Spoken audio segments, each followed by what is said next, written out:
সাধারণত দেয় না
আকরাম ভাই, এই গেম জেতার পর আপনার অনুভূতি?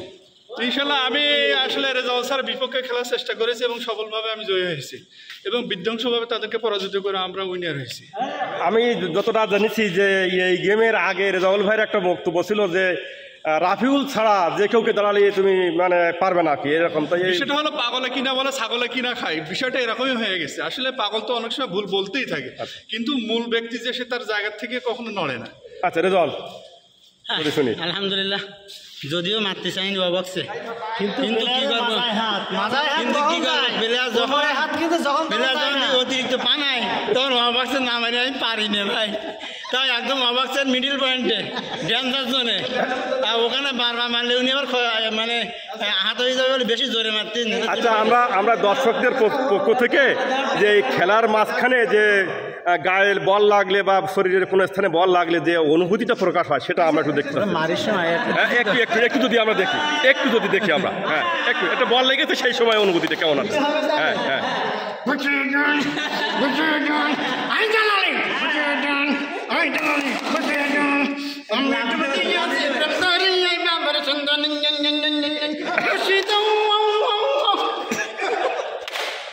ধন্যবাদ ধন্যবাদ রেজাউলকে। আমরা সবাই খুব খুশি হয়েছি রেজাউলের এই এক্সপ্রেশন থেকে।